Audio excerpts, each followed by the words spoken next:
ప్రజల పక్షాన నిలిచి నిష్పక్షపాతంగా పనిచేసినప్పుడే జర్నలిస్టులకు జనాల గుండెల్లో సుస్థిర స్థానం ఉంటుందని Telangana media academy chairman K Srinivasa Reddy అన్నారు.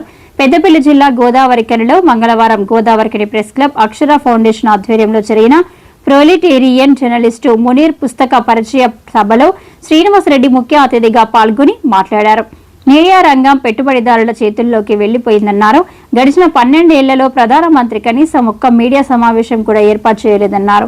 జర్నలిజాన్ని నమ్ముకుని జీవితాంతం అన్యాయాన్ని, ఆధిపత్యాన్ని ప్రశ్నిస్తూ పాలకుల లోపాలను ఎత్తిచూపుతూ అనేక కష్టాలను ఎదుర్కొన్న జర్నలిస్టు మునీర్ జీవితం ఆదర్శప్రాయమన్నారు. జర్నలిస్టుల జీతభత్యాల కోసం సమరశీల పోరాటం చేయాల్సి ఉందని అన్నారు. కేంద్ర ప్రభుత్వం వ్యవహరిస్తున్న తీరు అప్రజాస్వామికంగా ఉందన్నారు. ప్రధాన పత్రికా రంగంలో వృత్తిని భద్రత కోల్పోవడంతో సోషల్ మీడియాకు ఆదరణ పెరిగిందని చెప్పారు. సోషల్ మీడియాలోని కొన్ని కథనాలు వాస్తవానికి దూరంగా ఉంటున్నాయన్నారు. ప్రింట్ మీడియా నిబద్ధతతో పనిచేస్తుందని, ప్రతి వార్తపై నియంత్రణ ఉంటుందన్నారు. రామగుండం ఎమ్మెల్యే ఎంఎస్ రాజ్ ఠాకూర్ మాట్లాడుతూ అక్షరాలను నమ్ముకొని జీవితాంతం పనిచేసిన మునీర్ జీవితం ఆచరణీయమన్నారు. అక్షర ఫౌండేషన్ అధ్యక్షుడు మాదాసి రామ్మూర్తి అధ్యక్షతన జరిగిన సభలో Ramagundam mayor Mahankala Swamy, deputy mayor Patapalli Ellaiah, IJU TUWJ జాతీయ నాయకుడు నగునూరి శేఖర్, రాష్ట్ర ఉపాధ్యక్షుడు సంపత్ కుమార్, జిల్లా అధ్యక్షుడు మల్లవాజుల వంశీ, గోదావరిఖని ప్రెస్ క్లబ్ అధ్యక్ష కార్యదర్శులు డి మాధవరావు, గడ్డం శ్యామ్ కుమార్, కార్మిక నాయకులు కె స్వామి, తుమ్మల రాజిరెడ్డి, రియాజ్ అహ్మద్, పర్లపల్లి రవి, ఐ కృష్ణ తదితరులు పాల్గొన్నారు.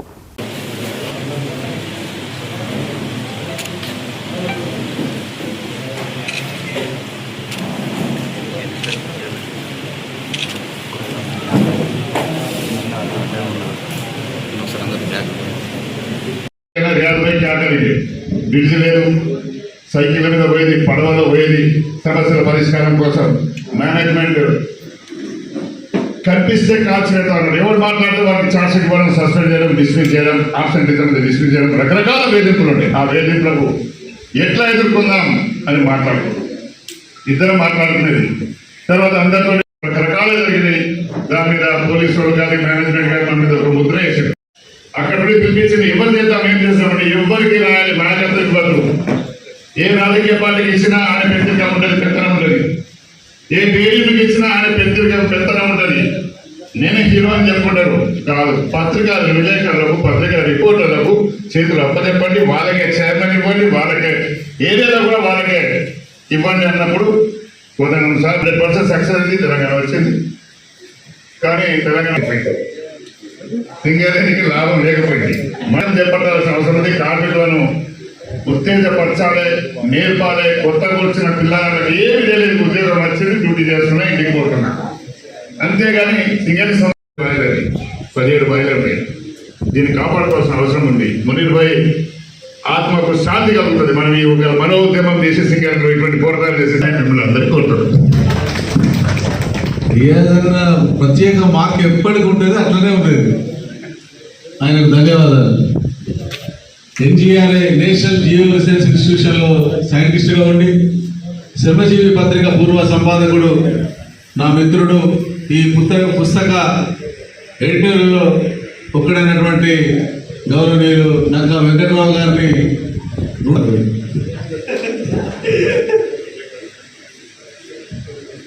ఇక్కడకు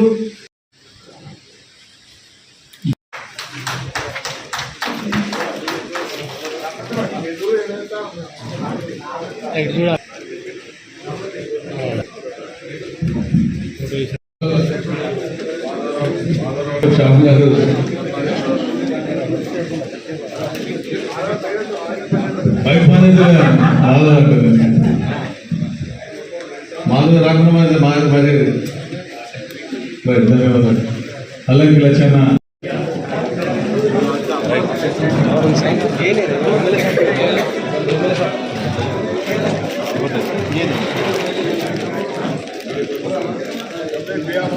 పడతాం మేము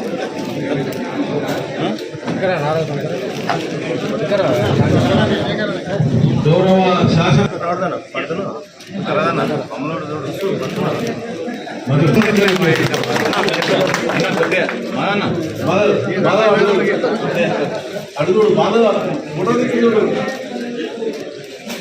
గౌరవ మేయర్ గారు వెంకట్రావు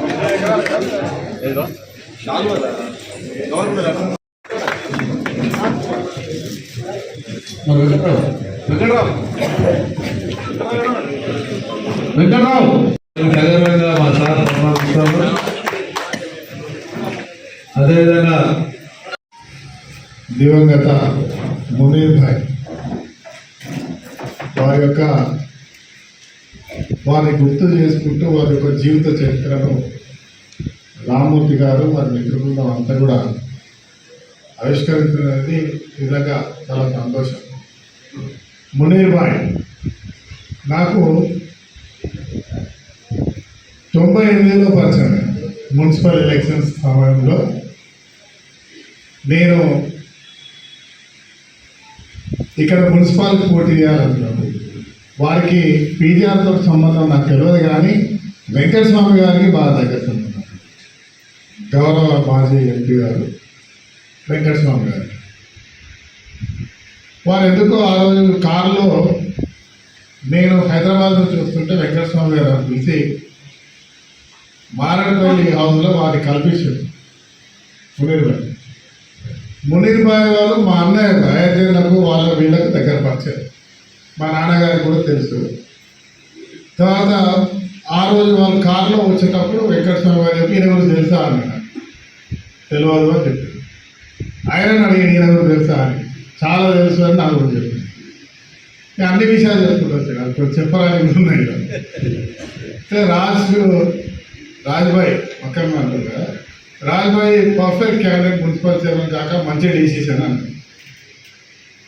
మేము జోదక్క బై ఎలక్షన్ ఉండే కొరుట్లా పోయినాం. ఆ నుంచి ఈయన కూడా కార్లో ఉన్నాడు.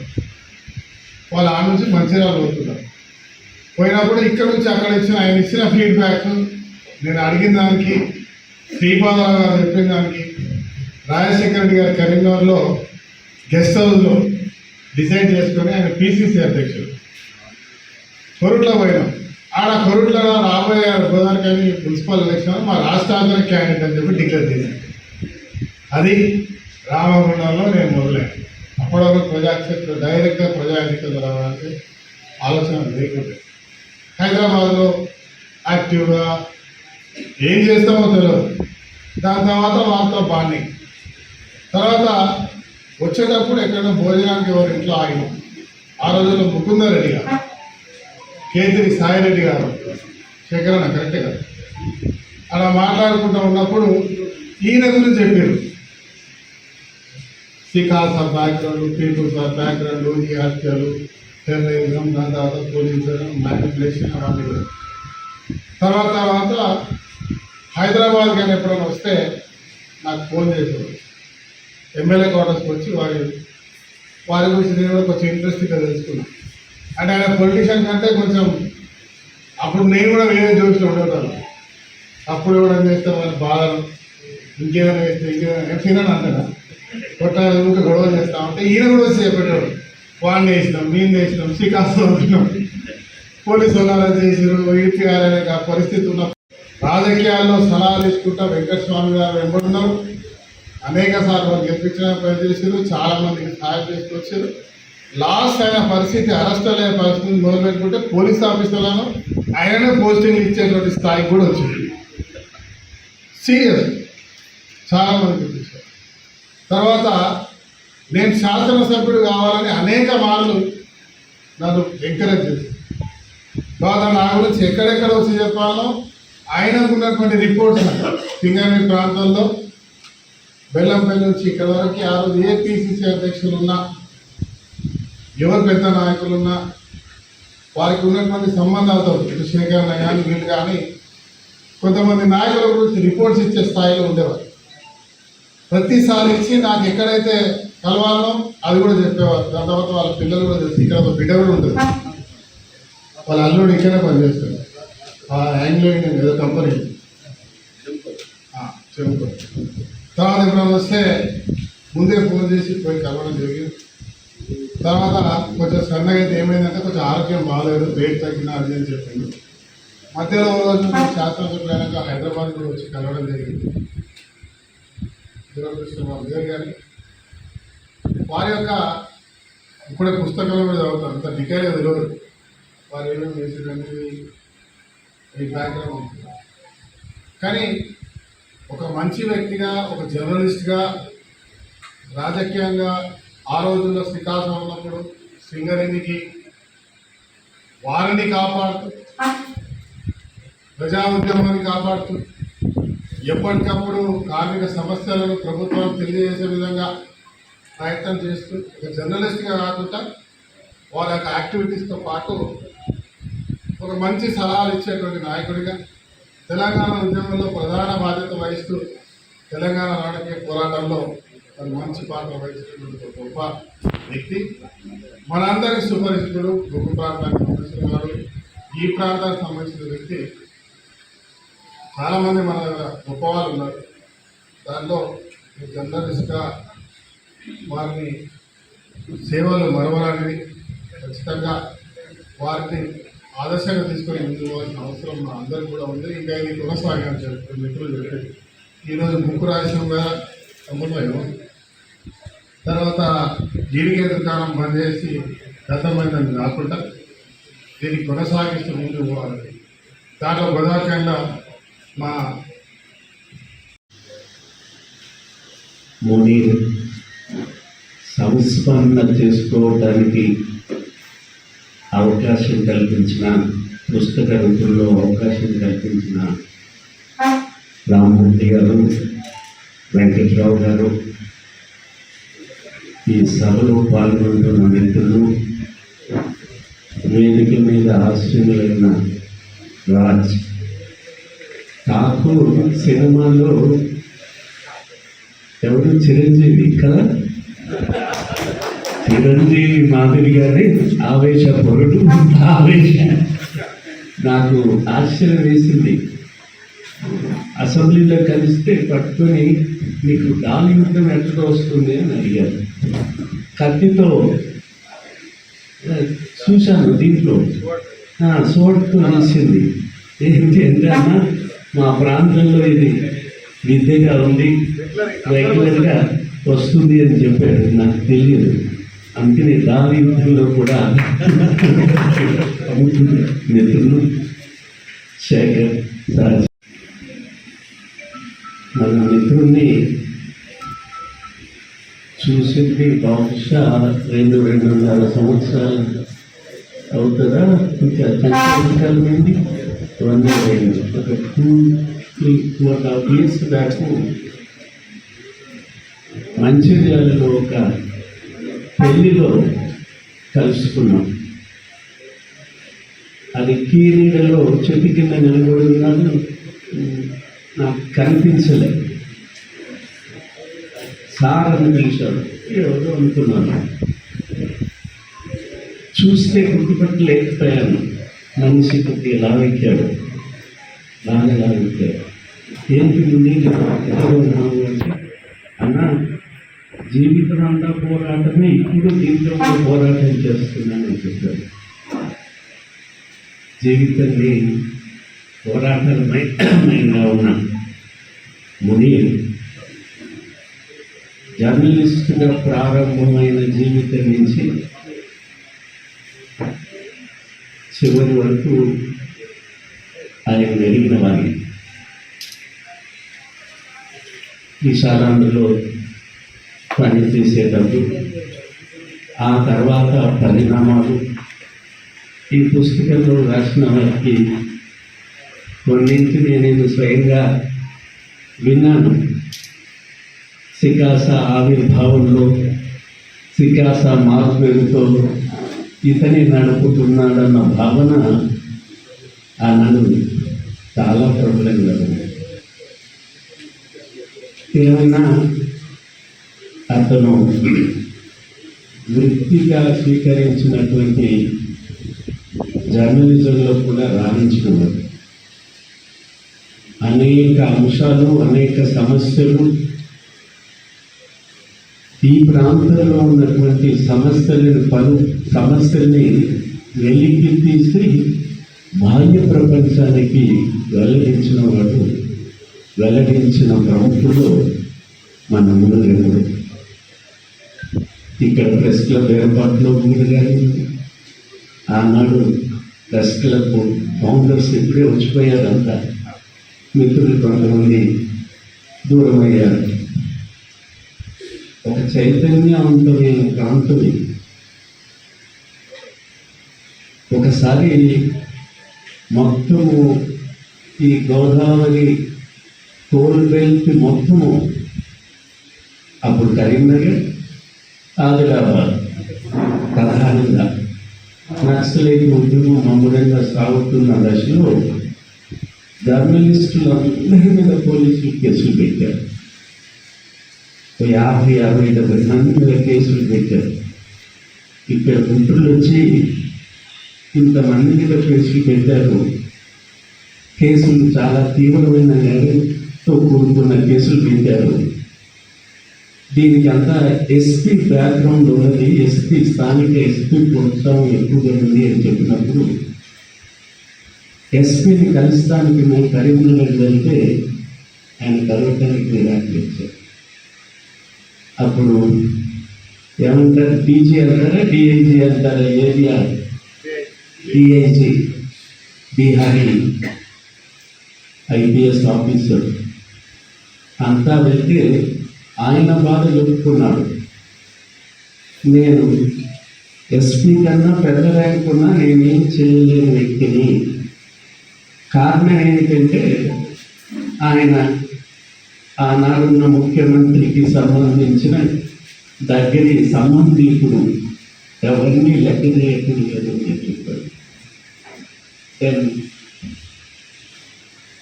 కొత్త సంవత్సరం వచ్చిందంటే 31st నైట్ అన్ని పోలీస్ స్టేషన్లో కేక్స్ పెట్టేసి రాత్రి 12:30కి కొత్త మినిట్ రాగానే కేకులు కోసి జై ఎస్పీ సాబ్, జై ఎస్పీ సాబ్, జై ఎస్పీ సాబ్ అనుకుంటూ కేకులు కట్టేపించారు ప్రతి పోలీస్ స్టేషన్. ఇలాంటి వ్యక్తిని ఎదుర్కొనేది ఎట్లుగా? డీజీపీ దగ్గరికి వెళ్ళారు. దొర డీజీపీ ఎస్పీ దొర ఇవన్నీ వివరించి కేసు వివరించిన తర్వాత దీని పరిష్కారం అంటలో చాలా వ్యక్తిగతంగా పర్సనల్గా జర్నలిస్టుల మీద కేసులు పెడుతున్నట్టు అర్థమవుతుంది కదా. దీని పరిష్కారం ఎట్లుగా అంటే ఆయనకి చెప్పాను, ఆయన పై అధికారి కూడా చేతులు ఎత్తేసాడు, ఇంకేం చేసేది లేదు అంటున్నాడు. నేనే వస్తానన్నాడు త్వర. కానీ ఎట్లా వచ్చేది నేను చెప్పను, మా వాళ్ళకి కూడా చెప్పను.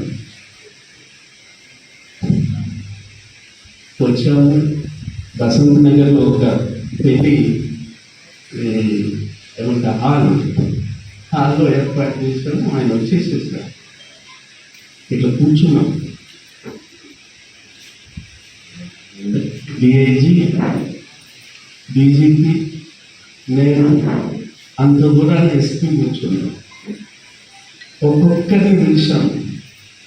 మీరు ఎంతమంది ఉన్నారో చెప్పండి, క్లుప్తంగా ఎందుకు కేసు వచ్చిందో చెప్పండి అని అడుగుతూ పోయాము. ఫస్ట్ కేసు రాగానే ఆ ఎస్పీని ఎక్స్ప్లెయిన్ చేయమన్నారు డీజీ.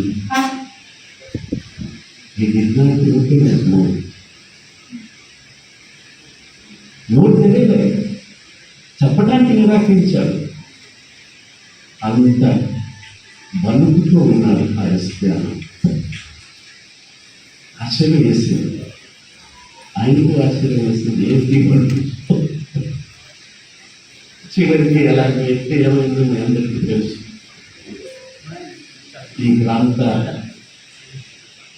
ఉద్యమకారులు, ఈ ప్రాంతంలో ఉన్న వాళ్ళందరికీ ఒక ప్రత్యేక చైతన్యం ఉన్నది. మీ అందరికీ ఉన్న చైతన్యం ఒక ప్రత్యేక చైతన్యం. రాష్ట్రంలో కరీంనగర్ జిల్లాకి సంబంధించి గోదావరి ప్రాంతానికి సంబంధించిన వారంతా ఒక చైతన్యం ఉంది. ఏ ఇష్యూ తీసుకున్నా, ఏ సమస్య తీసుకున్నా, ఇవాళ నాకు ఆఖరి మాటగా మళ్ళీ ఫోన్ చేశాడు. సార్ మేము ఉద్యమం కొరకు తెలంగాణ కొరకు పోరాడిన వాళ్ళము కొంత పొరపాట్లు చేశాము, ఆ పొరపాటుని చివరిలో గుర్తించుకుంటూ వచ్చామని చెప్పారు. ఏమి పొరపాటు అంటే వారికి తెలుసు. జర్నలిస్టులకు సంబంధించి కొంత మేము పొరపాటు అయిపోయింది మాది, మళ్ళీ మాతృ సంస్థకు రావడానికి సిద్ధంగా ఉన్నామని చెప్పారు. ఉత్తర తెలంగాణ జిల్లాలోని బడుగులు, బలహీనులు, పేదలు, ఆదివాసీలు, గిరిజనులు, సింగరేణి కార్మికుల కష్టాలని, కన్నీళ్ళని జ్ఞాపకం చేసుకోవడమే. ప్రశ్నను తలకెత్తుకొని నిలబడ్డవాడు మునీర్. మానవత్వాన్ని తలకెత్తుకున్నవాడు మునీర్. ఆధిపత్యాన్ని సవాల్ చేసి నిలబడ్డవాడు మునీర్. అట్లా ఈ నల్ల నేల పైన 7 పదుల తన జీవితాన్ని ఈ ప్రజల కోసం నిర్మించినవాడు, నడిచినవాడు.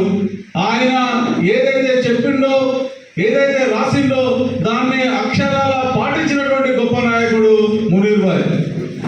ఆయన చిన్నతనం నుండి విద్యార్థి నాయకుడిగా, యువజన నాయకుడిగా, కార్మిక నాయకుడిగా, తర్వాత జర్నలిస్టు రంగంలోకి వచ్చిన తర్వాత జర్నలిస్టు నాయకుడిగా గల్లీ నుండి ఢిల్లీ దాకా తెలంగాణ రాష్ట్ర సహకారంలో నిలబడి పోరాడిన వాడు మునీర్. అందుకు ఆయన మనం నివాళులర్పించాల్సిన అవసరం ఉన్నది. అందుకోసం ఈ పుస్తకాన్ని తీసుకొచ్చి సజీవంగా నిలబెట్టే ప్రయత్నం చేసినామని సందర్భంగా మీ ముందు ప్రకటించదలుచుకున్న మిత్రులారా, ఇవాళ సింగరేణి పరిశ్రమ నిలబడడానికి, కొత్త ఉక్కు బ్లాకు రావడానికి, మెడికల్ బోర్డు కొనసాగడానికి, ఇవాళ డిపెండెంట్ ఎవరైతే అన్ఫిట్ అయి ఉన్నారో వాళ్ళకు ఉద్యోగాలు ఇవ్వడానికి, ఈ ప్రాంతంలో కొత్త పరిశ్రమలు రావడానికి, కొత్తగా విద్యాలయాలు రావడానికి, వీటన్నిటి కోసం నిలబడము, దానికోసం ఆలోచించడము, దానికోసం పనిచేయడమే ఈ నిజమైనటువంటి మునీర్కు నివాళులర్పించడం అని సందర్భంగా మీకు గుర్తు చేయదలుచుకున్న మిత్రులారా.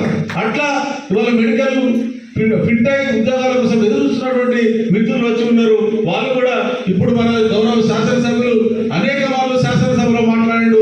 ముఖ్యమంత్రి గారితో నేరుగా సంప్రదించేటువంటి అవకాశం ఉన్నటువంటి మన ఎమ్మెల్యే గారు ఉన్నారు. అదేవిధంగా మన ముఖ్యమంత్రి గారిని నేరుగా కలిసేటువంటి అవకాశం ఉన్న శ్రీనివాసరెడ్డి సార్ ఉన్నారు. వారికి మీరు సభ అయిన తర్వాత మీ మెమోరాండం ఇవ్వవచ్చు, మీకు అవకాశం ఉంటుందని చెప్తూ